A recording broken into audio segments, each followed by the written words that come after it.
আসসালামু আলাইকুম, আমি আব্দুল্লাহ আনসারী। আপনারা দেখছেন মিস্টার আনসারী ইউটিউব চ্যানেল। সকলকে শুভেচ্ছা ও অভিনন্দন জানিয়ে আজকের বিশেষ প্রতিবেদন।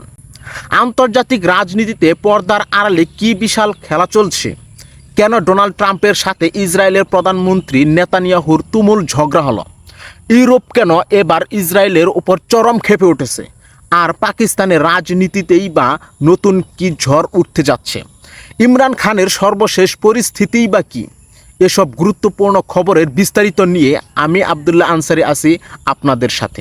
প্রিয় দর্শক, পাকিস্তানের রাজনীতি এবং ইমরান খানের রাজপথের লড়াই। খবরের শুরুতেই নজর রাখব পাকিস্তানের দিকে। পাকিস্তানের সাবেক প্রধানমন্ত্রী ইমরান খানের মুক্তির দাবিতে আবারও উত্তাল হয়ে উঠেছে দেশটির রাজধানী। গত বুধবার খাইবার পাখতুনখোয়ারের সাবেক মুখ্যমন্ত্রী সোহেল আফ্রিদির নেতৃত্বে পিটিআই এক বিশাল আন্দোলনের ডাক দেয়। সেখানে ইমরান খানের বোন আলিমা বেগম সহ প্রথম সারির কয়েকজন নেত্রী উপস্থিত ছিলেন। রাজনৈতিক বিশ্লেষকদের মতে ইমরান খানের জনপ্রিয়তা এখন তুঙ্গে।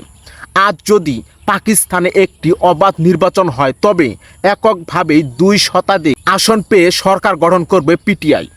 অথচ বিপুল এই জনসমর্থন থাকা সত্ত্বেও দলটির শীর্ষ নেতারা একের পর এক কারাবন্দী হচ্ছেন। সেনাবাহিনীর ভয়ে অনেকেই আবার পর্দার আড়ালে সমঝোতা করছেন বলে অভিযোগ উঠেছে।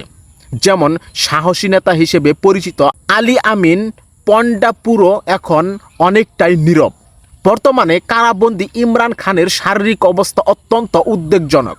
জানা গেছে তার একটি চোখ প্রায় অন্ধের পথে। পরিবার বা আইনজীবীদেরও তার সাথে দেখা করতে দেওয়া হচ্ছে না। এই অমানবিক পরিস্থিতির প্রতিবাদে এবার পাকিস্তানের আইনজীবীরা আদালত ঘেরাওয়ের ডাক দিয়েছেন। পিটিআই পার্লামেন্ট অচল করার হুঁশিয়ারি দিয়েছে। শেষ পর্যন্ত এই তরুণ নেতৃত্ব ইমরান খানকে মুক্ত করতে পারবে কিনা সেটাই এখন দেখার বিষয়। প্রিয় দর্শক, এবার নজর দেব আন্তর্জাতিক অঙ্গনে। ফিলিস্তিনদের গাজায় মানবিক সাহায্য পাঠাতে ইউরোপ, তুরস্ক ও স্পেনের বিভিন্ন মানবাধিকার সংগঠন এবং অরাজনৈতিক ব্যক্তিত্বরা শত শত নৌযান নিয়ে ফ্রিডম ফ্লোটিলার ব্যানারে রওনা হয়েছিলেন। কিন্তু আন্তর্জাতিক জলসীমায় ইসরায়েলের নৌবাহিনী তাদের অন্যায়ভাবে আটক করে। শুধু তাই নয়, ইউরোপীয় নাগরিকদের চোখ ও হাত বেঁধে চরম নির্যাতন করা হয় এবং ইসরায়েলি গণমাধ্যমে সেই অপমানজনক ছবি প্রকাশ করা হয়। ইসরায়েলের উগ্রপন্থী মন্ত্রী বেন গাভির নিজে গিয়ে এই স্বেচ্ছাসেবকদের ভর্ৎসনা করেন।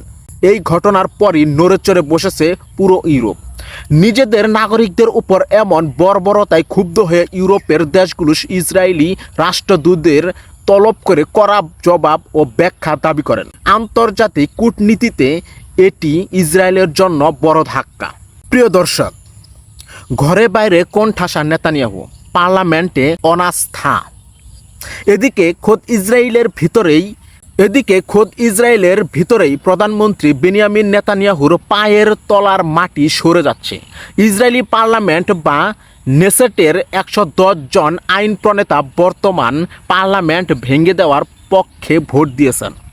এর অর্থ হলো খোদ নিজের দেশের নেতারাই এখন নেতানিয়াহুর উপর আস্থা হারিয়েছেন এবং আগামী সেপ্টেম্বর নাগাদ মধ্যবর্তী নির্বাচনের দাবি তুলেছেন।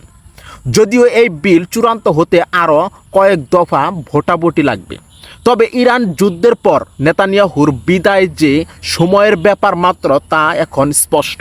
প্রিয় দর্শক, ট্রাম্প নেতানিয়াহু ফোনালাপে তুমুল ঝগড়া। মার্কিন গণমাধ্যম CNN এর প্রখ্যাত সাংবাদিক বারাক রাভিদ এক বিস্ফোরক তথ্য ফাঁস করেছেন। গত মঙ্গলবার ডোনাল্ড ট্রাম্প এবং নেতানিয়াহুর মধ্যে এক ফোনালাপে তুমুল তর্ক বিতর্ক এবং ঝগড়া হয়েছে। ট্রাম্প চাচ্ছেন ইরানের দেওয়া কিছু শর্ত মেনে নিয়ে এই যুদ্ধের স্থায়ী অবসান ঘটাতে। ট্রাম্পের মতে ইরান এমন কোনো জাতি নয় যারা ভয়ে পালিয়ে যাবে, কিন্তু নেতানিয়াহু নাছোড়বান্দা। তিনি ইরানের বিরুদ্ধে যুদ্ধ চালিয়ে যেতে চান। ট্রাম্প ক্ষোভ প্রকাশ করে নেতানিয়াহুকে বলেছেন, তোমার কারণে আগামী নির্বাচনে আমিও রাজনৈতিকভাবে ক্ষতিগ্রস্ত হচ্ছি। প্রিয় দর্শক, পাকিস্তানের মাধ্যমে ইরানকে ট্রাম্পের গোপন চিঠি। এরই মধ্যে পর্দার আড়ালে আরও একটি বড় খেলা শুরু হয়েছে। ডোনাল্ড ট্রাম্প পাকিস্তানের মধ্যস্থতায় ইরানের কাছে একটি গোপন চিঠি পাঠিয়েছেন।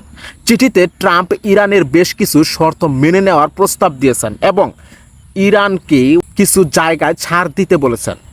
ইরান বর্তমানে এই চিঠিটি মূল্যায়ন করছে। ইরান কি জবাব দেয় তারপরেই নির্ভর করছে মধ্যপ্রাচ্য শান্তি ফিরবে নাকি নতুন কোনো যুদ্ধ শুরু হবে। ইরানের সর্বোচ্চ নেতা ও স্পিকারের হুঁশিয়ারি। এদিকে ইরানের সর্বোচ্চ নেতা আয়াতুল্লাহ আলী খামেনি এক বিবৃতিতে বলেছেন, ইরান দুটি আন্তর্জাতিক দেশদ্রোহী রাষ্ট্রের বিরুদ্ধে লড়াই করছে, যারা বিশ্বের ওপর অন্যায়ভাবে যুদ্ধ চাপিয়ে দেয়। নিজেদের অধিকার আদায় না হওয়া পর্যন্ত ইরান এই লড়াই থামাবে না। পাশাপাশি ইরানের পার্লামেন্ট স্পিকার মোহাম্মদ বাগের গালিবাফ জানিয়েছেন, সাম্প্রতিক হামলায় ইরানের যা ক্ষয়ক্ষতি হয়েছে তার 90%ই তারা রিকভার বা কাটিয়ে উঠেছেন। ইরান এখন আগের চেয়েও শক্তিশালী, অস্ত্র ভাণ্ডার নিয়ে যে কোনো নতুন যুদ্ধের জন্য পুরোপুরি প্রস্তুত।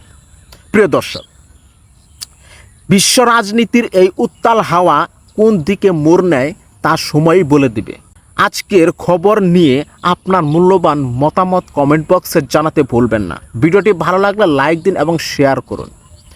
নিয়মিত এমন নিরপেক্ষ আন্তর্জাতিক খবরের আপডেট পেতে আমাদের মিস্টার আনসার ইউটিউব চ্যানেলটি সাবস্ক্রাইব করুন এবং ফেসবুক পেজটি ফলো দিয়ে সাথেই থাকুন।